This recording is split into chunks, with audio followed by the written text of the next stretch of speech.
Sécure, épisode spécial. Je suis accompagné de Davy. Comment vas-tu? Très bien, bonjour, merci de m'accueillir. Merci d'être présent. Aujourd'hui, on va aborder un sujet moins technique qu'à l'habitude.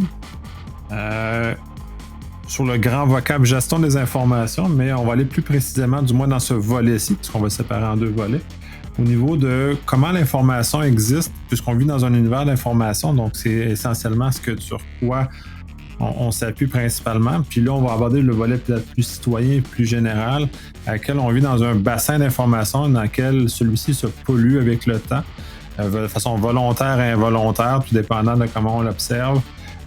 Moi, de ma perception, c'est que depuis le confinement, on a vécu une accélération des problèmes ou de la pollution de l'information. Donc, allons avec ça. Je laisse commencer avec ta partie d'introduction, puis on va débattre sur le sujet. Ça marche, merci beaucoup, effectivement, oui. On va parler de données, d'informations, de ce qu'on en fait, de ce qui est crédible, du doute. Ça vient d'une remarque qu'on s'est posée tous les deux, puisqu'on se disait qu'on a de plus en plus de mal à trouver des informations fiables. Et comme tu l'as très bien dit, contextuellement, ce n'est pas quelque chose de neuf, hein. L'information, ça existe, c'est manipulé potentiellement par des pouvoirs qui ont un intérêt à ça, on va revenir là-dessus. Et effectivement, on a choisi de l'axe le plus générique pour commencer, c'est-à-dire celui le plus adapté à un discours qui parlera à toute personne, y compris les gens qui ne sont pas forcément comme nous dans l'informatique. Et puis effectivement, nous, on reviendra probablement un peu rapidement dans un deuxième module, dans une deuxième façon de faire sur les entreprises, l'information des entreprises, comment gérer ça, comment gérer la sécurité, on parlera d'aussi peut-être ce genre de choses aussi à ce moment-là. Mais effectivement, depuis le Covid, comme tu le disais très bien, il y a eu un emballement. Enfin, je dirais même qu'avant, ça a commencé avec l'effervescence des réseaux sociaux, qui sont des sources d'information aujourd'hui. Alors, ça paraît paradoxal parce que moi, je suis né dans les années 70 et dans les années 80 où j'ai grandi, ou 90, les sources d'information, ça s'appelle la télé, les journaux, la radio. C'est le métier de gens dont c'est la spécialité, des journalistes. Une profession qui a toujours le vent en poupe, hein, qui a toujours autant de succès, même si on voit des vocations qui se cassent vite. J'écoutais un document hier sur un responsable du secteur journalistique en France qui disait que c'est 40% des journalistes qui ont moins de 7 ans d'expérience quittent le métier avant ces 7 ans, arrêtent. Donc on s'aperçoit il y a des vocations, mais il y a beaucoup de mal à rester dans ce métier-là. C'est qu'effectivement, il y a un métier beaucoup plus tendu. On est arrivé face à un foisonnement. Effectivement, je pense que l'effervescence des réseaux sociaux a amené un effet nouveau. C'est que, comme je disais, quand nous on a grandi, les informations, c'était les canaux officiels, supposés vérifiés. Bien sûr qu'on pourrait très bien nous dire, mais non, mais même dans les années 80, on se foutait déjà de notre gueule, il y avait des choses qui étaient manipulées. Je me souviens très bien en France du nuage de Tchernobyl qui aurait fait le tour de la France, mais qui serait jamais passé sur notre territoire, sous couvert que les autorités, en fait, n'avaient pas envie de nous annoncer et de faire une panique dans le pays, alors qu'en fait, on a été exposé à des radiations parce que l'usine de Tchernobyl, évidemment, enfin, la centrale a explosé et que on n'arrête pas un nuage nucléaire, hein, c'est tout. Ça, voilà, ça s'appelle des retombées nucléaires. C'est des prix dans les vents et on a été exposé. Donc, on voit bien que l'information, ça a toujours été là, ça a toujours existé. C'est ce qui nous permet d'avoir une, un élément, un composant, un fait qui est raconté, qui nous permet, en tant que société, de se comprendre ou de vivre quelque chose de commun. Hein, si chaque être humain vivait chacun son truc dans son coin, ce serait chaotique. L'idée de l'information, c'est de partager un élément commun pour pouvoir construire justement une histoire commune, un point de vue. Oui, l'information peut être manipulée. Elle est issue d'ailleurs de données. Je ne sais pas si tout le monde connaît la définition, hein. L'information, c'est l'intelligence et ou la valeur issue de la donnée. Donc la donnée, ce sont soit des chiffres collectés, soit des faits racontés, et ensuite on en déduit quelque chose qui nous est raconté en détail, associé, et qui peut donner du sens. Ce sens nous aidant à comprendre ce qui se passe là, ce que ça peut engendrer comme conséquence. D'où le journal. Quand on va voir un journal télévisé, c'est pour collecter les informations utiles du moment, pour nous permettre de savoir ce qui se passe autour de nous, et puis d'être capable ensuite d'en tirer des leçons potentiellement ou de préparer des choses. Le Covid arrive, il y a le merdier, il faut aller acheter du papier toilette, il faut acheter de la bouffe, il faut se préparer parce que ça risque d'avoir ses répercussions. On nous met des scientifiques devant les yeux qui nous disent oui, on pense qu'il va se passer ça parce que c'est ce qui se passe dans le... Hop.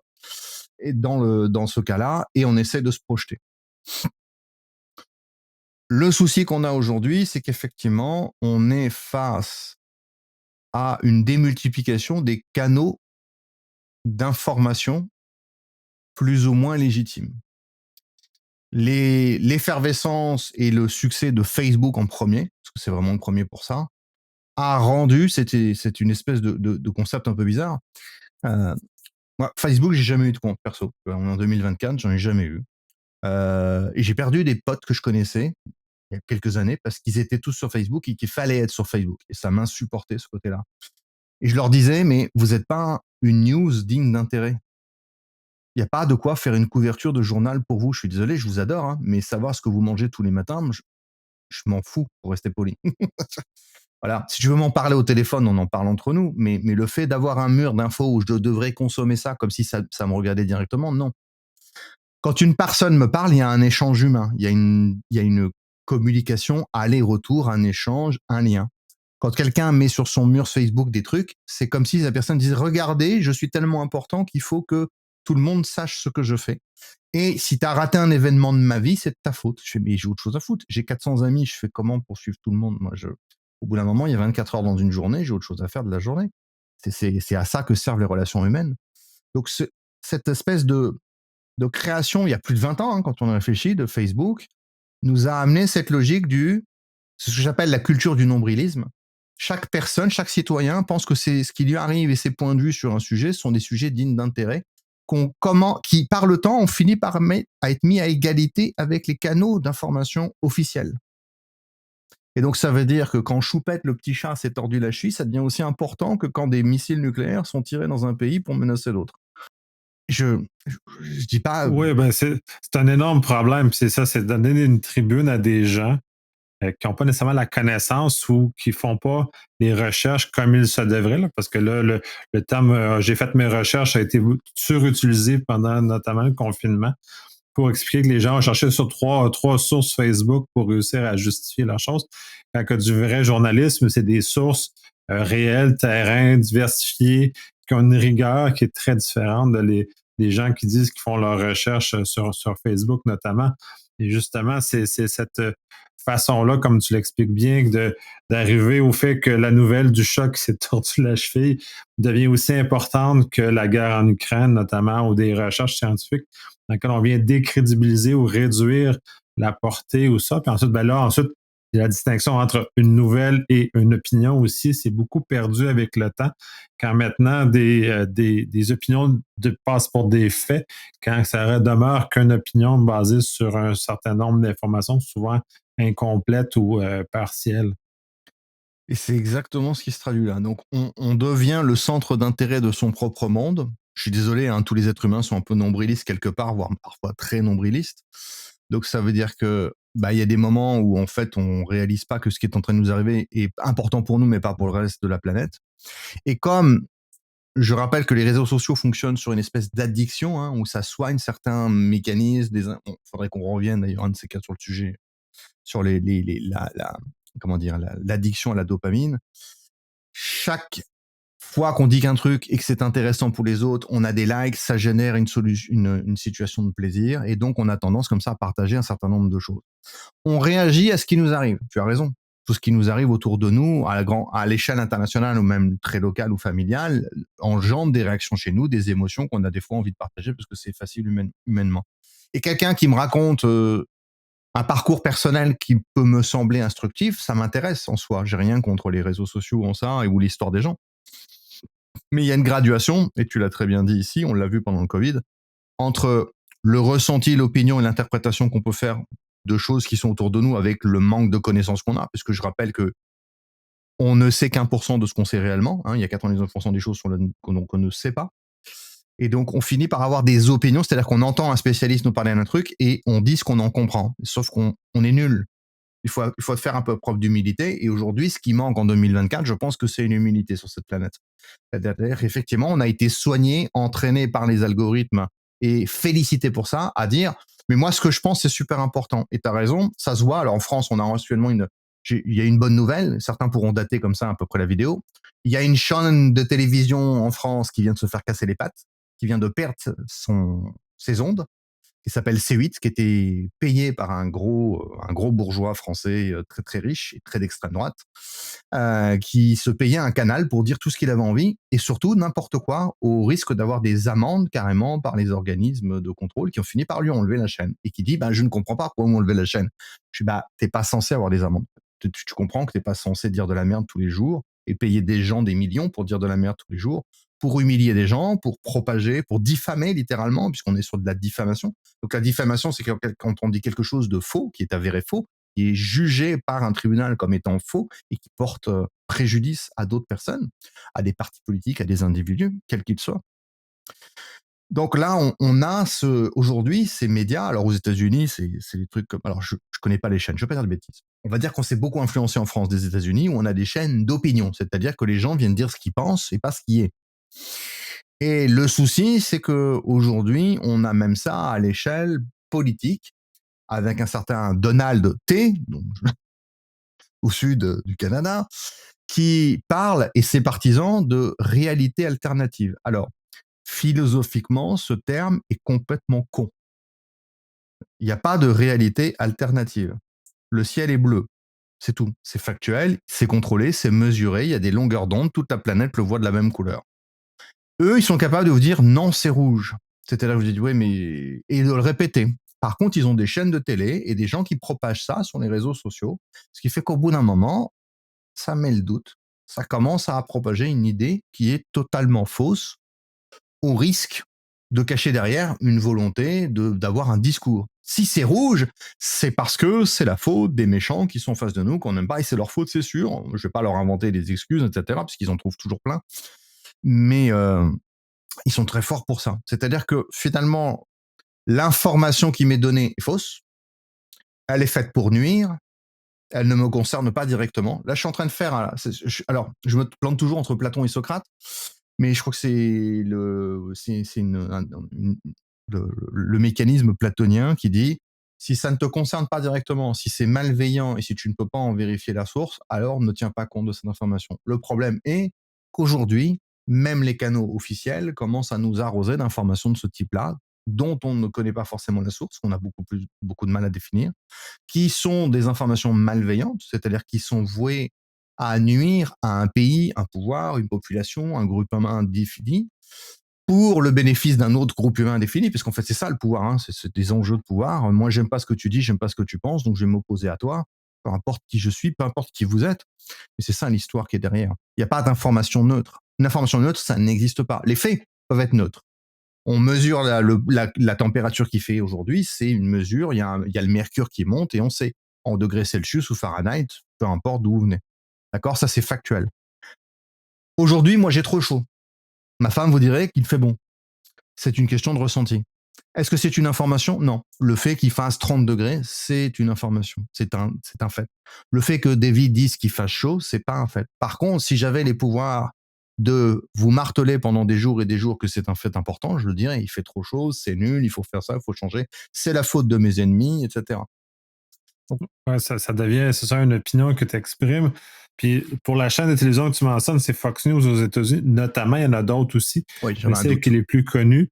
Et un des problèmes, puis qui a été largement décrit, je ne sais pas à quel point c'est réglé. Je sais qu'avec les procès qui ont suivi les élections, et donc Fox News a eu des amendes assez salées d'ailleurs pour avoir propagé de fausses nouvelles, notamment. Un des choses qui était manquant, c'est qu'ils ne disent pas quand c'est de l'opinion, ils ne disent pas quand c'est de la nouvelle. Donc, ils cachent sous de la nouvelle de l'opinion et là, ça devient beaucoup plus traître ou pervers comme approche parce que là, on a l'impression, en certains égards, que c'est de la nouvelle. Donc, il y a des faits avec un peu d'opinion, quand dans les faits, c'est juste de l'opinion qui se fait passer pour de la nouvelle. Donc, ça devient énormément problématique. D'ailleurs, ils se sont fait reconnaître coupables dans le cas des machines à voter, notamment aux États-Unis, pour diffamation, justement sur cette base-là. Et là, un de leurs animateurs vedettes a perdu son poste conséquemment à cette chose-là. Fait que, heureusement, les systèmes de justice peuvent, à certains égards, corriger, malheureusement un peu tard. Puis c'est comme tu le mentionnais en France aussi, probablement un peu trop tard. La pile des amendes fait que les dommages chez la perception des gens est quand même faite parce que ça a des effets sur les gens. Ça a des effets sur les gens qui subissent ce genre de choses-là ou ceux qui se font remplir la tête de ces informations-là qui sont fausses finalement. Ça crée le doute. Ça crée le doute parce qu'à un moment donné, ce que tu as entendu, même si on te l'a corrigé après. En fait, c'est pour ça que ces médias-là ou ces gens riches payent des gens pour dire n'importe quoi. Ils savent que même payant l'amende, en ayant une diffamation et en rectifiant après, il est trop tard. L'effet négatif est plus intéressant pour eux. Ils préfèrent que ça se passe mal, payé, parce qu'au finalement, d'abord, on est sur des gens qui sont milliardaires, donc vu le niveau des amendes, c'est comme s'ils se torchaient les fesses avec des billets de $500. Ils s'en foutent totalement. Ça n'a pas d'impact pour eux. Et ça leur permet d'alimenter une idéologie et de répéter des choses. Bien sûr qu'on va me dire, oui, mais moi, attends, j'ai des convictions politiques, c'est pas eux qui vont me faire changer d'avis. Moi aussi. Et même dans mes convictions politiques, il m'arrive de réfléchir, de remettre en cause des choses. Mais c'est pas la majeure partie des citoyens dans les pays où nous sommes. Il y a plein d'élections, on vous le dit, dans les statistiques, il y a plein d'élections qui sont gagnées parce qu'il y a un bon tiers de la population qui, la veille de l'élection, sait toujours pas ce qu'elle va voter. Alors, je sais pas comment ils font personnellement, j'arrive pas à comprendre. Hein. Personnellement, j'ai des convictions et je sais pour qui je vote. Mais en arriver là et se voter pour un extrême ou l'autre, carrément avec l'idée, pas d'être obligé, mais de faire le choix, il y a quand même des trucs assez bizarres. Donc oui, comme tu dis, ça restera en fait. Et l'effet, il est là. C'est-à-dire qu'ils savent très bien ce qui se passe. Après, il y a l'effet rhétorique. J'ai écouté une journaliste matin qui donnait cet exemple-là, qui disait dans un média français, il y a pas longtemps, il y a encore eu une énième réforme de l'assurance chômage en France, alors qu'on n'en a plus du tout besoin, mais on veut stigmatiser. Et le journaliste dit 30% des Français sont pour. Ouais, ce qui sous-entend que 60% sont contre, en fait, du coup. Donc quand tu dis 30% sont pour, c'est pour alimenter l'idée qu'il y a des gens qui sont pour. Regardez, c'est important, il y en a 30%. Non, mais c'est comme la vote d'extrême droite en France. Il y a 30% des gens. Non, mais il y en a quand même 60-70% qui n'ont juste pas envie de voir leur gueule au gouvernement. Je cherche pas. Hein. Ils sont détestés par l'ensemble et c'est ce que vous êtes pris dans les dents. La réalité, des fois, a le temps de revenir, heureusement. Mais on voit d'année en année, de plus en plus, c'est de plus en plus difficile de trouver la bonne information, de savoir si elle est juste, même dans les canaux qui nous sont habituels. Et on a à côté de ça, alors on l'a vu en France, nous, on a eu des cas où l'AFP, donc l'agence française de presse, donc le canal officiel de toutes les infos vérifiées, s'est fait pourrir elle-même. Donc quand le canal principal qui sert d'intégrité aux autres est pourri, ou a des biais, des partis pris, on s'aperçoit que finalement, ces autorités sont pas si infaillibles. Pour ceux qui regardent Star Wars, The Acolyte ou qui ont regardé Watchmen, ou Watch the Watchmen, quoi, qui s'occupent de contrôler les systèmes de contrôle eux-mêmes. En France, on a eu le cas avec l'Arcom récemment, là, donc à enlever le canal de C8, heureusement, parce qu'on commence à avoir des doutes sur leur capacité à être capable d'appliquer une loi. Ils sont censés être une autorité de référence avec une forme d'autonomie, d'indépendance, qui aujourd'hui est très remis en cause. Et on voit aussi dans les démocraties, parce qu'on a la chance d'être au Canada, en France, dans des démocraties, ou en tout cas ce qui s'en rapproche le plus, on voit que certains contre-pouvoirs, puisque les journalistes étaient censés être des contre-pouvoirs, sont de plus en plus discutés dans ce sens-là. Quand on est propriété d'un gros groupe de presse, propriété elle-même d'une entreprise ou d'un patron très riche qui a des idées et qui les impose, elle est où la liberté? Il est où le contre-pouvoir à cet endroit-là? À quel moment on s'oppose? À quel moment on donne de l'information? Donc on a un foisonnement d'informations, un foisonnement des canaux d'information. On sait qu'une information négative se propage 4 ou 5 fois plus vite qu'une information positive ou que la vraie information. Donc en plus, la merde va plus vite à circuler. Et c'est beaucoup plus dur après d'aller la démonter parce que ça a mis des doutes qui sont alimentés ensuite par pas mal de choses. On voit aussi qu'on a des informations aujourd'hui qui circulent qui, au premier coup d'œil, quand on a 4 neurones branchés, nous paraissent complètement aberrantes, mais on s'aperçoit qu'il y a des gens qui leur donnent de la véracité quand même, qui apportent du crédit à ça. On voit l'effet de complotisme qui est apparu. Alors je dis toujours, entre quelqu'un de lucide et un complotiste, la seule différence, c'est que les deux se posent les bonnes questions, il y en a un des deux qui supporte pas l'idée de pas avoir de réponse. Donc un complotiste va trouver une réponse, même si pour vous qui ne vous considérez pas comme complotiste, comme quelqu'un de raisonnable, ça vous semble aberrant. Ben, la personne, pour elle, c'est pas aberrant, c'est juste que c'est insupportable de ne pas savoir. C'est même douloureux, c'est même dangereux pour son équilibre émotionnel. Donc les complotistes ont besoin de trouver un truc qui les rassure au-delà du fait, bon, il y a le côté narcissique de moi, je sais un truc que les autres savent pas, etc. Mais souvent dans le complotisme, il y a d'abord une peur, en fait, très très importante. Et le monde dans lequel on est très anxiogène. On l'a vu, les canaux qu'on vient de dire sont de plus en plus anxiogènes. Ils sont dénoncés publiquement, on n'est pas les seuls à parler de ce sujet-là. C'est dit quand même. Donc ça veut dire que je pense que les citoyens de cette planète, en partie, sont conscients qu'il y a des soucis d'information dans ce monde. On voit des mécanismes se répéter. On voit par exemple nos amis russes qui attaquent les Ukrainiens sous prétexte que c'est des néo-nazis, ils inventent complètement, sauf que vous allez en Russie, les canaux disent non, non, c'est tout à fait ça. C'est la même chose que disaient les Allemands en 1938-39 quand ils envahissent la Pologne en disant mais c'est la Pologne qui nous a attaqués, nous on fait que répondre. Tous les journaux du pays disent c'est une attaque polonaise. Ça n'a jamais été le cas. Aujourd'hui, on sait. Mais dans les pays où c'était bah non, on s'est fait attaquer, on répond, c'est normal. Les jeunes allemands s'engagent dans l'armée allemande pour aller taper sur les Polonais parce qu'ils leur ont fait du mal. Donc c'est toujours une question de point de vue. C'est facile, nous, de regarder de l'extérieur. On dit, on récupère des infos à droite à gauche, entre l'Ukraine, la Russie, voilà ce qui se passe, donc on arrive à peu près à se positionner. Il n'est pas interdit de se positionner, de se poser la question. Peut-être qu'on s'est fait leurrer aussi, je ne sais pas. Aujourd'hui, j'ai à peu près plus d'informations qui vont dans un sens que dans l'autre, c'est vrai. Donc ça a l'air d'aller, mais on pourrait très bien mettre en doute. Et moi, j'accueille toujours le doute.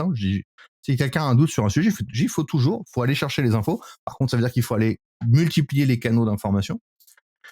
Et c'est là où ça devient difficile parce que des canaux d'information multiples, il y en a, mais souvent ils sont abreuvés par les mêmes fonds de canaux en fait qui sont communs, qui sont eux-mêmes alimentés potentiellement par des pouvoirs politiques ou par des organismes qui ne sont pas si neutres que ça. Donc c'est pas du tout évident et c'est un des constats qu'on faisait avant de commencer, c'est la Ouais. difficulté de trouver des canaux fiables et d'aller recouper l'information, ce qui d'abord veut dire avoir ces canaux, donc les connaître, et ensuite avoir une bonne méthode pour les récupérer, recouper l'information et avoir le courage d'y aller, avoir à le faire. Tout à fait. Puis c'est une de mes plus grandes plaintes c'est avec la guerre en Ukraine principalement que ça l'a explosé. Ce n'était plus possible de tirer les informations d'un seul canal, même si celui-ci, a priori, nous apparaît fiable, notamment comme les sources journalistiques, par exemple. C'est devenu, puis là, ça devient un travail très, très lourd, personnellement, de devoir faire ce genre de choses-là. Moi, je le fais parce que j'ai cette curiosité-là et cette volonté-là. Mais je pense pas que ça habite tant de gens que ça, ce degré de curiosité-là ou de volonté d'aller au fond des choses justement, d'avoir cette forme de, comme tu mentionnes, une certitude, mais c'est mon chemin vers la certitude qui me mène vers ça. Donc, de cette quête-là. Donc, c'est deux, des fois trois sources sont basées pas réellement sur la même source, mais trois sources distinctes qui ont vérifié vraiment à l'origine des choses. Euh, En contrepartie, puis ce qui est un peu heureux qu'on a vu avec la guerre en Ukraine, c'est que les journaux, les grands journaux ont commencé à spécifier s'ils avaient pu vérifier eux-mêmes l'information qu'ils avaient, qui ne faisait que pas que dans le fond, qui ne faisait que relayer l'information qui était fournie sans contre-vérification. Donc, on est au moins dans un moment où ces médias-là commencent à nous dire, OK, nous, on n'a pas fait notre vérification, donc on ne peut pas qualifier si cette information-là, elle est réelle, c'est un fait, ou ce n'est qu'une opinion ou de la propagande qui a été faite dans ce cas-ci, c'est l'État russe et l'État ukrainien aussi fait de la propagande. Donc, on est dans les deux côtés, donc c'est un problème en soi d'avoir de la bonne information, savoir qu'est-ce qui s'est passé vraiment. Et tu faisais référence à l'Allemagne de la Deuxième Guerre qui ont raffiné énormément la propagande, puis ont mis beaucoup de recherche dans ça. Fait que tout ce qu'on connaît de propagande moderne émane des Allemands de la Deuxième Guerre mondiale qui ont énormément raffiné ces genres de choses-là. Donc, on est dans un contexte qui, on ose espérer que les grands journaux soient le plus imperméables possible, mais encore là, comme tu le mentionnes, c'est des humains, on est tous un peu faillibles, on se laisse emporter, même les grandes institutions sont biaisées d'une façon ou d'une autre. Donc, c'est de savoir peut-être où les gens se situent, puis d'avoir une boussole dans cet environnement-là. La propagande telle qu'on la connaît aujourd'hui, elle est née dans les années 20-30 avec l'ouvrage Propaganda, comment manipuler l'opinion en démocratie de Édouard Bernays, qui a littéralement été lu et repompé par les dirigeants de l'Allemagne sous Hitler, Goebbels, qui est le chef de la propagande à l'époque, qui a créé le marketing moderne. pour l'anecdote. Voilà, et c'est tout le marketing moderne est appuyé là-dessus, sur comment justement manipuler les foules, comment manipuler les opinions, comment raconter une histoire, comment se servir de ça. C'est une science, littéralement, c'est étudié. Et effectivement, tu l'as très bien dit, aujourd'hui, quand deux partis s'opposent, que ce soit des partis politiques, des pays ou autres, deux belligérants vont utiliser la même méthodologie aussi pour essayer de, au-delà de dire, il y a une réalité, il s'est passé ça, c'est aussi d'essayer d'avoir une guerre d'influence et d'amener des choses, comment dire, les images sont très importantes. On l'a vu avec ce qui s'est passé le 7 octobre avec les attentats, le massacre du Hamas en Israël qui est venu s'attaquer à des civils de façon tout à fait monstrueuse. Et le fait que les images ont beaucoup circulé après, ça ne veut pas dire qu'on veut juste nous informer, ça veut dire aussi qu'il y a un point de vue de l'autre côté, parce que je rappelle que la Palestine et l'Israël, c'est pas une colonie de vacances où tout allait bien avant, c'est juste une zone de guerre de deux populations qui sont en friction et en conflit depuis maintenant, ça va faire 80 ans, donc effectivement, ça ne date pas d'hier. Et donc, on a toute une autour d'un événement, puisqu'il y a réellement des êtres humains qui arrivent armés pour attaquer des civils, pour leur faire du mal, c'est factuel. On a des raisons à cette situation qui découlent sur d'autres effets. Les effets d'après découlent eux-mêmes de raisons d'idéologie et on a toute une guerre d'images. D'ailleurs, les services de communication israéliens ne se sont pas manqués dans les heures qu'on suivi de faire montrer des images terribles de la réalité de l'acte à des journalistes pour amener chercher l'émotion, pour avoir un biais et les pousser à avoir un angle de vue particulier. Quand on voit une situation comme ça, moi c'est le premier conseil que je vais laisser à ceux qui nous écoutent, quand on a une situation comme ça qui génère de l'émotion, premier réflexe c'est de ne surtout pas réagir. Quand on est sur un réseau social et qu'on voit que quelqu'un met un truc qui nous écœure, nous émeut ou nous agresse, le premier réflexe c'est de surtout pas réagir parce que vous ne réfléchissez pas avec votre cerveau, vous réagissez avec votre émotion. L'émotion, j'ai rien contre, hein. Moi j'en ai plein et je peux vous assurer que sur les réseaux sociaux, des fois ça m'agace, mais je me suis fait une règle d'or, c'est qu'aujourd'hui je ne réagis mais jamais à l'émotion. Quand il y a un truc, quand il y a quelqu'un qui m'emmerde, qui dit un truc complètement con, aujourd'hui je dis hop, je ne commande pas, je laisse couler, je laisse passer et en général au bout de quelques minutes, je dis tu sais quoi, je vais arrêter de voir tes notifications, c'est pas grave, on est 8 milliards sur Terre, il y a de la place, on n'est pas obligé de se côtoyer, c'est pas très grave et je veux plus voir ce que tu dis parce que bon écoute, visiblement, on n'a pas du tout le même ressenti du monde. Et c'est pas grave en soi. Il y a un philosophe français pas très connu qui disait en fait, c'est un mythe de devoir communiquer avec tout le monde et de devoir s'entendre avec tout le monde. Non. On peut tout à fait penser, avoir un modèle de pensée qui n'a rien à voir avec un autre être humain. Il fait qu'idéalement, il vaudrait mieux qu'on n'échange jamais quoi que ce soit. Parce qu'en fait, on n'est pas du tout compatible. Ça arrive, c'est pas grave. On n'est pas des bisounours, on n'est pas des licornes. On n'est pas obligé de s'entendre. On est 8 milliards sur Terre. C'est normal qu'on n'ait pas les mêmes opinions. Donc, quand vous voyez des images de ce type-là, et les réseaux sociaux vont à l'inverse, vont tendance à vous récompenser quand vous réagissez vite et que ça fait réagir les autres. Donc c'est l'alimentation, là encore, le tunnel de dopamine qui en met un coup. Mais quand vous allez sur les réseaux sociaux et que vous likez ou vous réagissez à un truc comme ça violent, c'est pour ça que les gens vont vers le clash. C'est aussi un comment dire, une tendance des réseaux sociaux, c'est que si vous dites un truc dégueulasse, ça va faire réagir les gens. Et une mauvaise publicité, c'est mieux que de pas publicité du tout, on dit. Donc des fois, c'est ça aussi, hein, ce qu'on voyait quand on disait tout à l'heure, les entreprises qui achètent des médias pour dire n'importe quoi. C'est souvent aussi pour faire du buzz, faire du bruit autour, faire du clash, parce que ça attire vers eux, ça attire des gens qui vont venir voir. Et donc s'ils viennent les voir, c'est une forme de visibilité de leur idéologie, de leur pensée. Je peux vous dire des trucs odieux sur des gens dans le monde, et plus je vais le répéter, plus au bout d'un moment, il y a des gens qui vont me dire ça donne à réfléchir, ça devient un sujet. C'est comme ça qu'en France est arrivé, par exemple, que des théories d'extrême droite qui, à 20 ans, étaient intolérables, deviennent des sujets courants de discussion aujourd'hui. C'est-à-dire que ces médias-là imposent une idéologie par la répétition de trucs immondes et faux. Mais au bout d'un moment, c'est tellement répété qu'on finit par remettre en cause même l'idée que ce soit faux ou que ce soit immonde. C'est... j'oublie à chaque fois. C'est pas le rasoir d'Akam, c'est l'autre, c'est la zone d'Overton. C'est-à-dire que vous vous dites un truc dégueulasse plein de fois, ça amène le sujet, ce qui fait qu'on peut discuter de la version un petit peu en dessous et que ça devient acceptable de discuter d'un sujet. Si je vous dis, tiens, demain, en fait, il y a trop de chômeurs en France, il vaudrait mieux les tuer pour en faire des hamburgers, vous allez me dire, t'es un salaud, t'es un malade. Si je vous le répète pendant 1 an d'affilée sur une chaîne YouTube et que j'ai de plus en plus de gens qui me suivent, vous allez voir que d'ici 1 an, on discutera de ça comme un phénomène de société, le nouvel entrepreneur qui réduit le chômage en France et qui crée de la viande. Ouais, ouais. Et c'est du libéralisme. Je crée des emplois, vous n'allez pas m'en vouloir quand même. Il paraît que c'est. Tu favorises les capitalistes.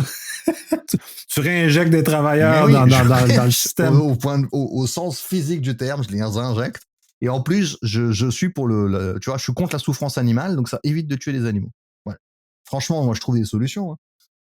Voilà. Si je vous dis ça, et effectivement, ça va vous paraître aberrant, mais le fait de le répéter, là aussi, et les réseaux sociaux ne sont que les amplifications de multiples répétitions des mêmes choses, au point ça en devient du matraquage.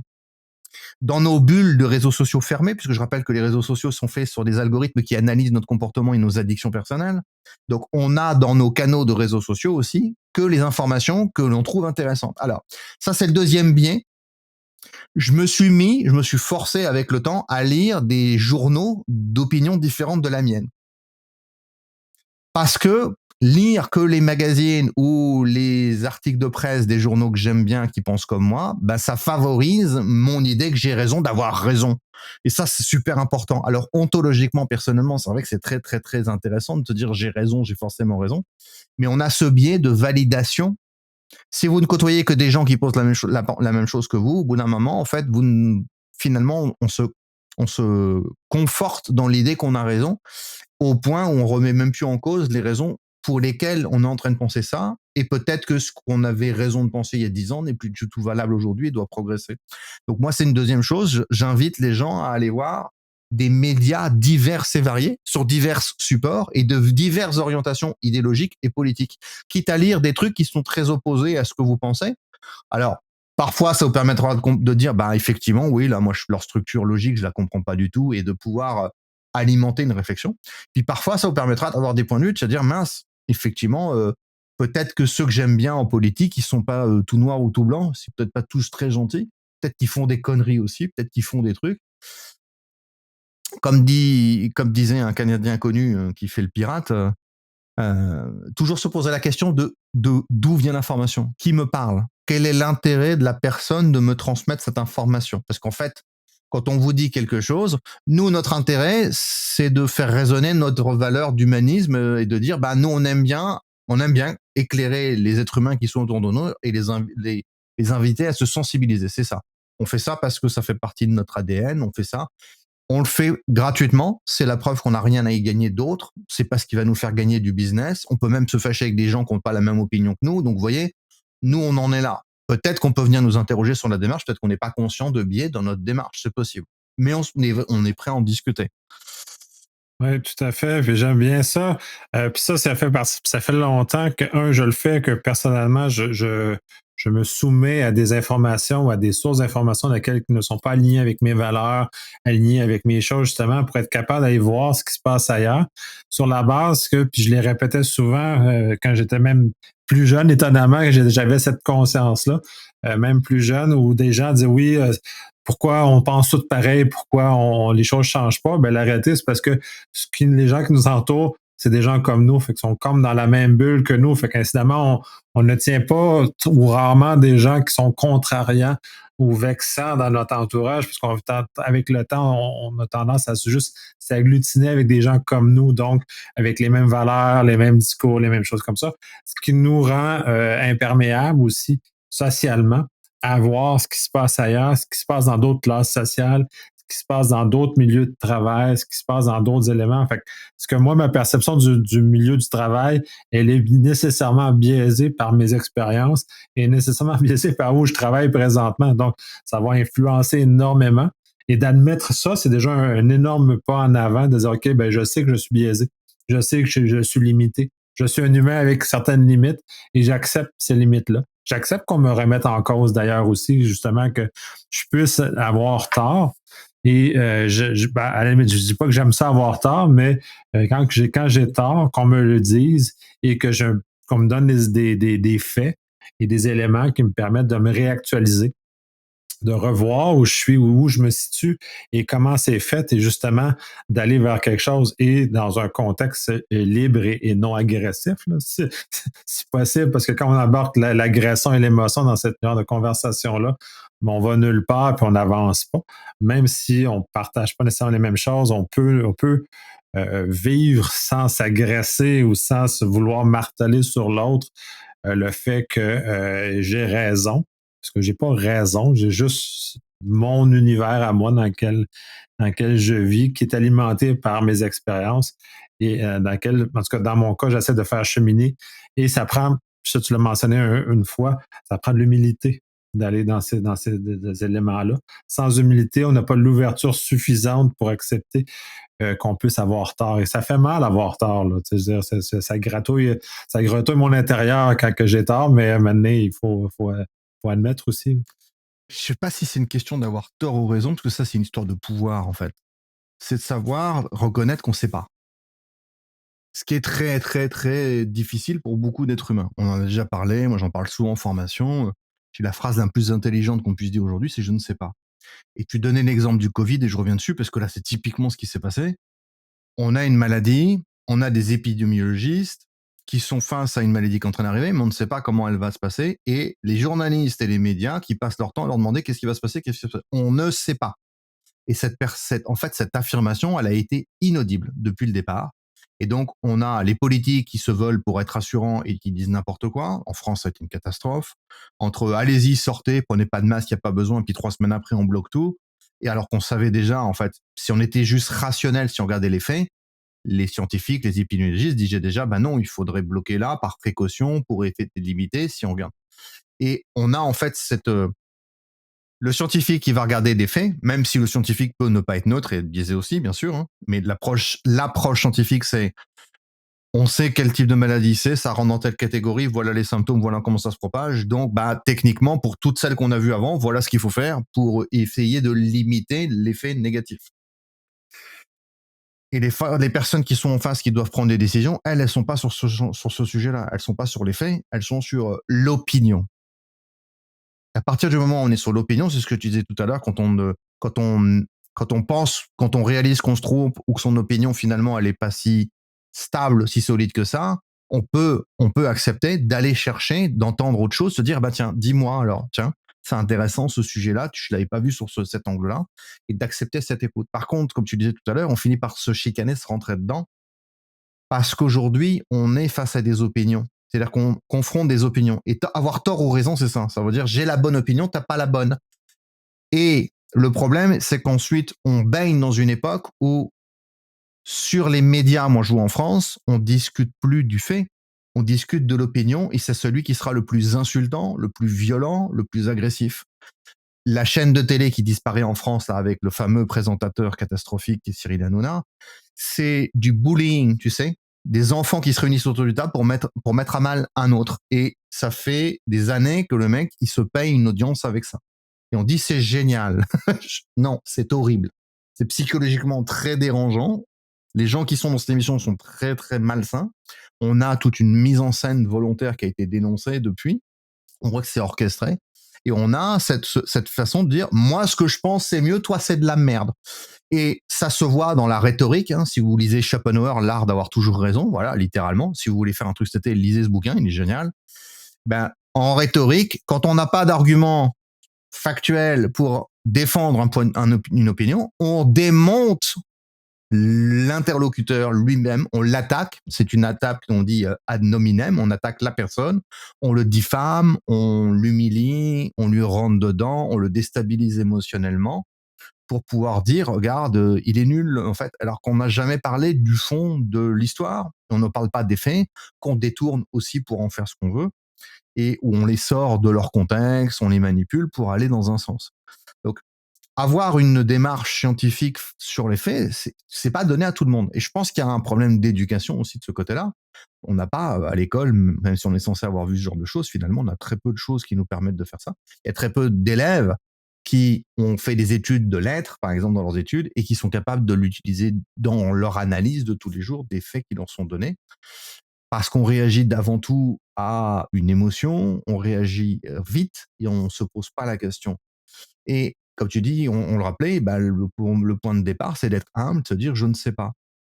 Et bien sûr que ce qui s'est passé avec le Covid est terrible. Et bien sûr que c'est terrifiant d'avoir une telle déstabilisation de nos sociétés qui ont des assurances, des allures de paix, de continuité, tout va bien. Donc dès qu'on met un petit coup dans l'engrenage, on commence à paniquer, on s'aperçoit que l'engrenage, il est très fragile.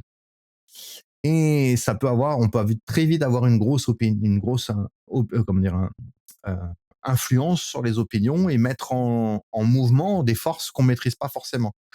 Il y a un certain président américain qui l'a fait, hein, en prétendant qu'il avait gagné l'élection alors qu'il l'a perdue, qu'il n'en a jamais apporté la preuve, hein, parce qu'après tout, si tu as perdu une élection, on peut en apporter la preuve, hein, et qui a mis en mouvement, c'est des citoyens américains qui l'ont suivi sur impulsion de ses déclarations, puisqu'il est jugé pour ça, et qu'il a été reconnu coupable, et qu'ils ont été commettre un délit, et certains sont en prison à cause de ce point de départ. Donc on voit bien que la réaction, c'est un événement, une émotion, on en défait les contours, on attaque et on diffame les autres en disant n'importe quoi, et on met en mouvement une population. Je rappelle que ce président américain a été élu sur une manipulation de masse qui a été prouvée et jugée. Donc, c'est-à-dire que c'est pas un truc que je vous invente. Ça s'appelle Cambridge Analytica. C'est-à-dire qu'au moment de l'élection américaine, Trump a payé une société étrangère pour aller faire de l'influence sur les populations dites incertaines, donc les gens qui savent pas vers qui ils vont voter, ce qui a suffi à avoir une influence sur le résultat de l'élection. Moi, je t'avoue, le truc qui me fait mal au crâne depuis que c'est arrivé, depuis qu'il y a eu le cas et que ça a été jugé, je me dis, à quel moment le gouvernement américain ne dit pas, bon, on annule l'élection et on recommence tout, parce que là, il y a un problème. Le Brexit, dans la même période, a eu le même effet. C'est-à-dire que le Brexit, les partisans du Brexit ont payé la même société pour aller faire du lobbying caché, dissimulé dans les pages web avec des fausses news pour influencer sur l'état d'esprit des votants qui étaient sensibles à peut-être switcher leur vente contre à un vote pour, par exemple, le Brexit. Et donc, quand on voit que ces votes ont été gagnés à très peu de voix près, ces élections souvent finalement sont. C'est rare une élection qui est gagnée avec un score monstrueux. Soit c'est parce qu'on est dans une dictature et qu'il n'y a pas trop d'ambiguïté sur le fait qu'il y a zéro démocratie, que c'est un faux vote. Mais la société, elle est plutôt, si on fait la moyenne des opinions d'une société, ben c'est très moyen, justement, c'est très lissé parce qu'il y a des opinions très extrêmes et on est très nombreux, donc c'est très difficile d'avoir une opinion qui soit très marquée d'un côté ou de l'autre. Ça veut dire que ces systèmes-là nous disent, quoi que vous fassiez quelque part, alors je veux pas être pessimiste, mais quoi que vous fassiez, on vous montre que ça a déjà eu lieu et qu'on en a un peu rien à foutre parce que on garde quand même les résultats. Et ça, c'est inquiétant. Ça, ce côté-là, moi, j'avoue, c'est quelque chose aujourd'hui qui me stresse beaucoup parce qu'on a encore eu des élections en France, on va en avoir encore bientôt parce qu'on sent que ça va partir en couille. On voit bien que mondialement, il y a des instabilités et on voit bien qu'il y a des enjeux de manipulation de ces opinions. La dernière fois, on vous avait fait 2 sessions sur l'IA générative, on a parlé de deepfake. On voit bien que le deepfake est une façon aussi de manipuler l'information en manipulant des images qui se font passer pour réelles. Et donc, là, ça va encore plus loin parce que ça veut dire que ce que l'humain a vu de ses yeux, il est persuadé que c'est vrai. Alors que ça fait déjà des années qu'on peut faire des fausses images avec des CGI très bien faites, mais là, on peut le faire à un rythme hallucinant. Et d'ici une dizaine d'années, je vous le parie, ce sera à la portée de tous et de toutes de faire un deepfake de ce que vous voulez. Donc, on a aujourd'hui Ouais, cette puis problématique. au moment où on enregistre, puis ça c'est très intéressant. Il y a 2 nouvelles qui ont fait, qui ont passé justement là. Une compagnie en cybersécurité, c'est KnowBe4 aux États-Unis, qui a embauché quelqu'un qui s'est avéré être un Nord-Coréen sans s'en rendre compte sur la base d'interviews par visio. Et le deepfake a simulé la face de la personne et tout était fait de façon à ce que même des gens en cyber n'ont rien réussi à intercepter et à comprendre. Ils s'en sont rendus compte qu'à posteriori, une fois que le laptop a été envoyé à la dite personne, les antivirus sont levés parce que la personne avait essayé justement mettre des virus sur la dite machine. Donc, on est dans un contexte où là, c'est quand même un acteur étatique qui est quand même avec des moyens assez substantiels pour le faire, qu'une visio, un Zoom soit capable de faire à croire à des intervieweurs que la personne qui est là est la personne qui est inexistante, mais qui est réelle. Ça, c'est un cas, puis c'est déjà très apparent, mais ça, on parle encore de moyens. Il y a un cas qui ne demande pas de moyens de toute apparence. C'est à Montréal.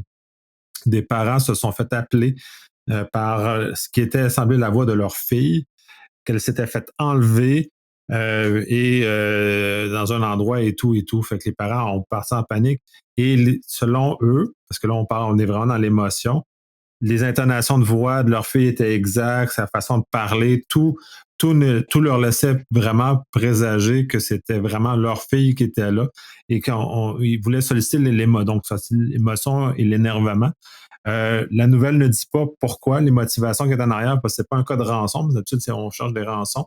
Dans ce cas-ci, on a un cas vide qui est probablement un prank, une mauvaise farce qui a été faite probablement par des gens qui connaissent leur fille pour avoir la voix. Donc, on est rendu à ce niveau d'accessibilité de cette technologie-là que même des jeunes vont faire des mauvaises blagues de ce type-là. Donc, on est vraiment dans un univers où le fake news ou la réalité alternative et tous ces éléments-là ont une capacité réelle de s'intégrer dans nos vies et qu'il va falloir qu'on développe des moyens autres pour se prémunir contre ça. Puisque j'ai de la misère à penser que mes parents ou même les personnes de cette génération-là soient capables même de pouvoir réussir à faire quoi. C'est terrible. Et ce qui est inquiétant, c'est que les gouvernements qu'on a dans nos pays aujourd'hui, qui sont des ultra-libéraux, sont pour le progrès, ce qui veut tout dire et rien dire. La techno, on est sur des gouvernements technophiles, et pourtant je bosse dans la technologie, j'ai rien contre, mais toute technologie n'est pas forcément toujours bonne, et c'est pas la solution à tout. Et donc aujourd'hui, on est sur des gouvernements qui ont un manque de courage ou de conscience qu'il est urgent de cadrer ces usages-là. Moi, j'attends une loi qui impose, après tout, on l'a fait sur la manipulation du clonage, on a dit mondialement, embargo, aucun clonage humain, c'est tout, illégal partout, on ne valide rien. On peut très bien dire, tout ce qui est IA doit être tagué numériquement avec l'usage d'IA officiellement, interdire de sortir le moindre produit. Si vous sortez un produit sans cet tag-là, c'est un délit, vous êtes condamné, et on fait des amendes directement, on condamne les gens, on bloque les sujets. Le souci, c'est ça, c'est qu'on regarde ça comme des jouets sympathiques, accessibles. On en a parlé avec l'IA générative, c'est un côté très ludique, très plaisant, ça peut être très pratique, ça s'utilise pour rien, c'est accessible à tous et à toutes. Le problème, c'est qu'on alimente ensuite les canaux de communication qu'on utilise pour avoir de l'information, auxquels on a été sensibilisé, comme on disait au début de cette session, et on les alimente de choses fausses, avec des images fausses, dont on s'habitue au côté faux. Je regarde beaucoup de sujets sur ce sujet-là, et je regardais un sujet avec un psychiatre qui fait un travail avec des deepfakes volontaires sur des patients. Je vous explique le concept, vous allez comprendre pourquoi c'est intéressant.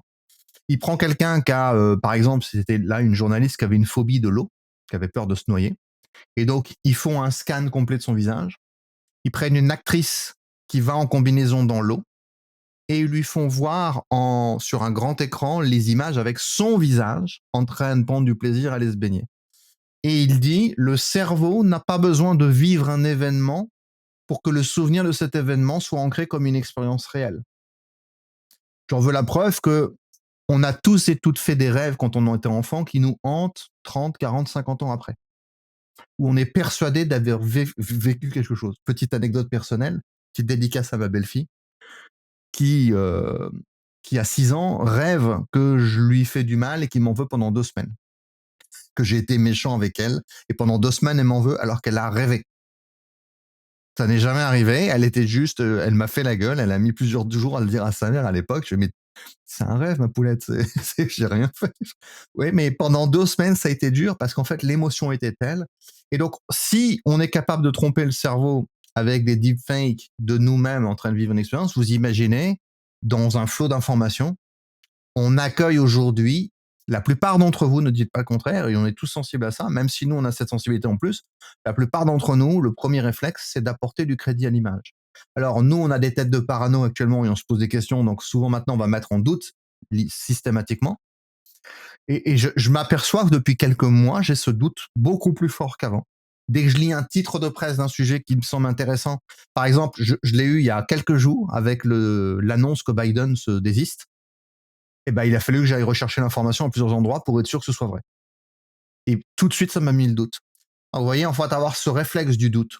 Et je sais que c'est pas forcément très agréable, mais je préfère ça plutôt que d'avoir apporté du crédit à quelque chose de faux et de devoir vivre avec cette émotion après, parce qu'on risque justement de garder cette idée que ça a quand même été vrai.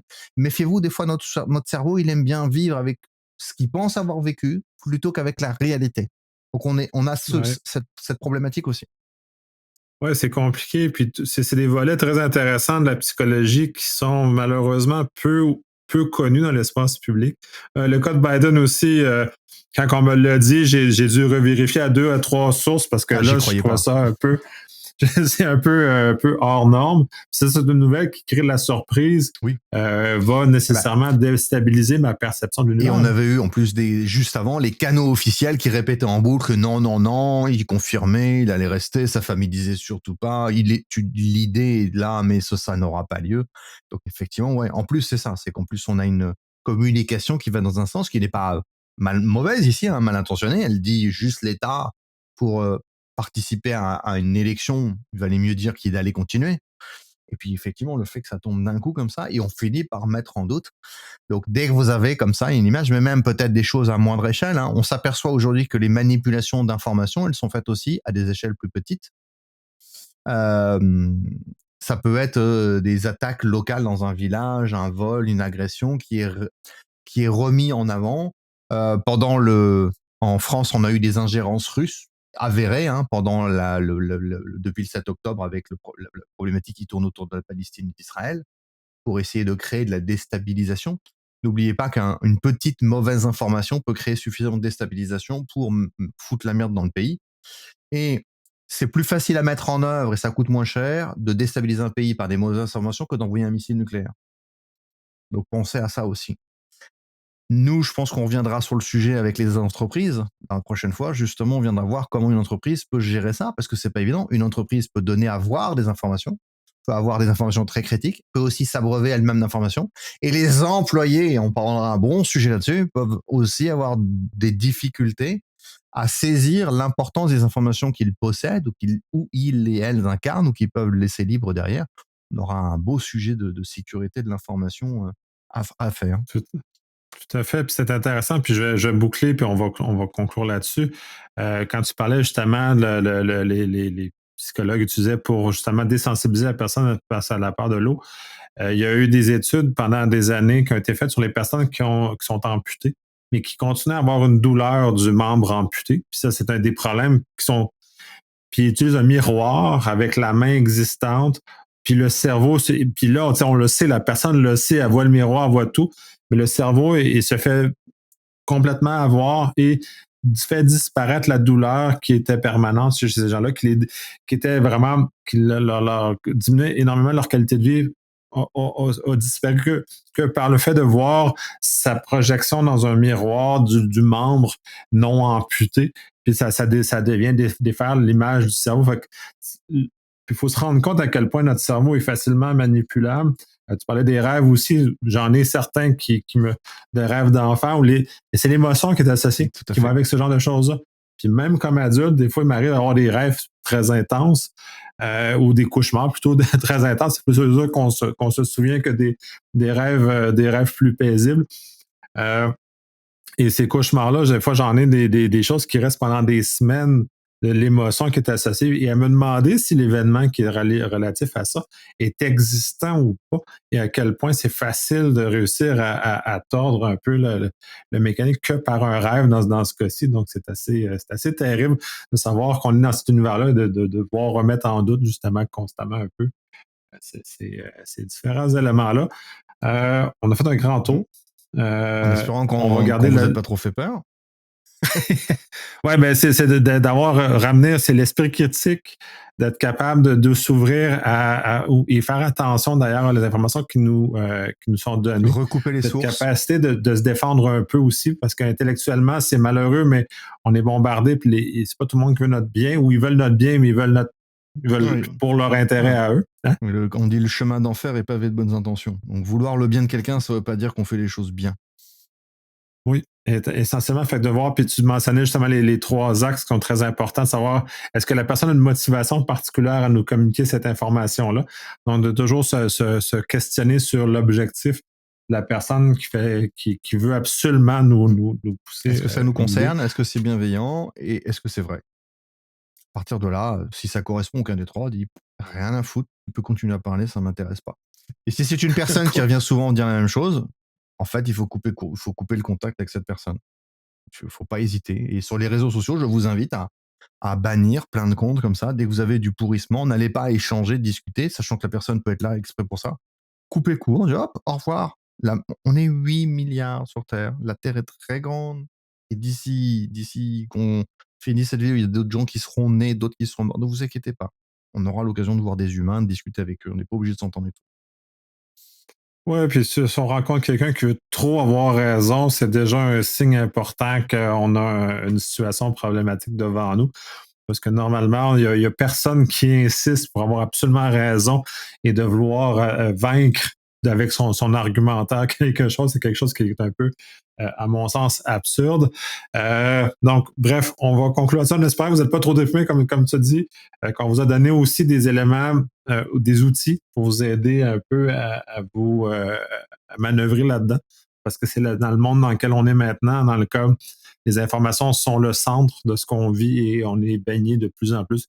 Comme je disais en introduction, la piscine d'information est en train de se vicier, est en train de se polluer de différentes choses, d'être capable de faire partie des gens qui vont enlever un peu de pollution tranquillement et ramener une situation un peu plus agréable. On l'espère.